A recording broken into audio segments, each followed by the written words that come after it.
Dans cette nouvelle vidéo, intéressons-nous à la différence entre le champ de gravitation et le champ de pesanteur. Et découvrons déjà ce qu'est le champ de gravitation et le champ de pesanteur. Commençons par le champ de gravitation. Alors, le champ de gravitation est un champ vectoriel déjà, parce que la grandeur mesurable a les propriétés d'un vecteur.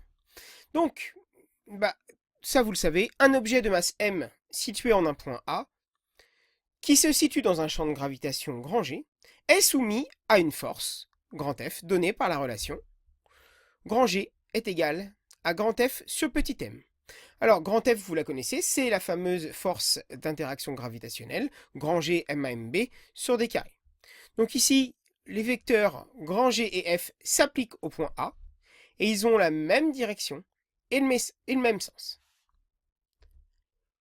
Donc, cas particulier, dans un champ gravitationnel créé par un corps ponctuel et à répartition sphérique de masse de centre O et de masse grand M, vous avez donc grand G qui est égal à grand F sur petit m, avec, donc on va développer le calcul, donc les caractéristiques du vecteur grand G. Le point d'application, c'est le point A, ici. La direction de grand G, c'est la droite qui relie A et O.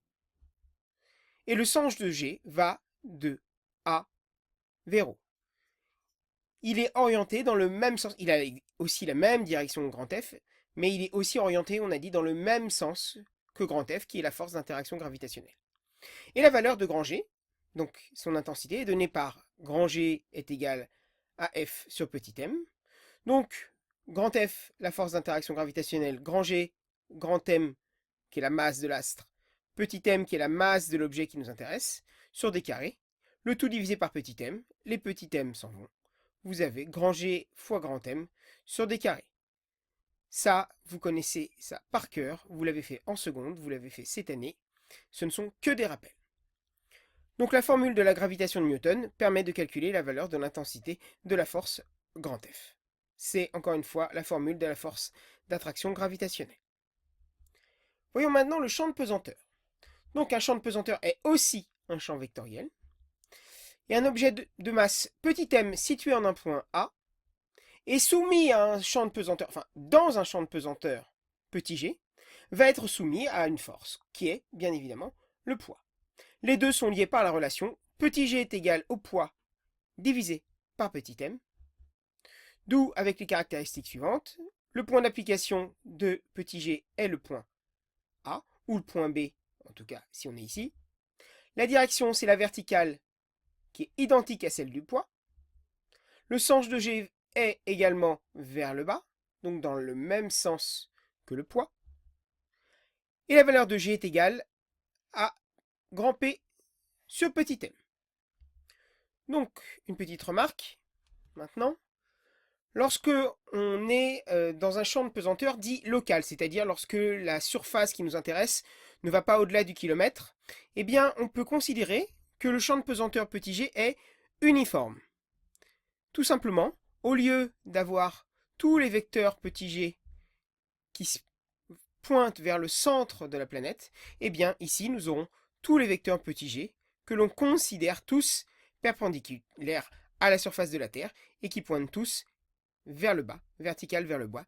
Tous les vecteurs ont la même norme, la même direction, le même sens. Ils sont donc uniformes. Regardons maintenant l'équivalence, parce qu'on vous a toujours dit que la pesanteur, la gravitation, c'était globalement la même chose, puisque en seconde, on vous apprend que la force d'attraction gravitationnelle, la surface d'un astre, c'est son poids.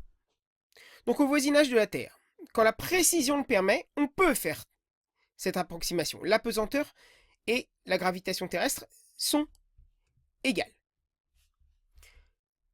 On peut donc dire que petit g, le champ de pesanteur, est égal au champ de gravitation de la Terre. Donc on peut le calculer. Grand G de la Terre, donc c'est bien celui-ci, hein, même si la police n'est pas la même, c'est bien celui-ci. Donc on peut le calculer, on voit que ça fait 9,816 newtons par kilogramme, donc le fameux 9,81. Remarque par contre, l'égalité entre petit g et grand G, encore une fois, est une simple approximation qui ne peut pas s'appliquer dans des cas de calcul très précis. La Terre n'est pas une sphère parfaite. C'est ce qu'on va appeler un géoside imparfait. Et vous voyez qu'ici, lorsque la NASA et le satellite Grace mesurent la pesanteur terrestre, vous voyez que par rapport à cette pesanteur théorique, eh bien, il y a des endroits en rouge où la pesanteur réelle est supérieure et des endroits en bleu où elle est inférieure. Donc déjà, ce n'est qu'une simple approximation par rapport à la théorie. Alors pourquoi le champ de pesanteur et le champ de gravitation ne sont pas strictement identiques? Eh bien tout simplement parce que la Terre tourne sur elle-même. Et que le fait que la Terre tourne sur elle-même, il y a un facteur de rotation, un vecteur rotation qui rentre en ligne de compte, qui est totalement hors programme, que vous verrez éventuellement en prépa, mais qui fait que le champ de pesanteur et le champ de gravitation ne sont pas strictement identiques, même si leur différence est extrêmement faible.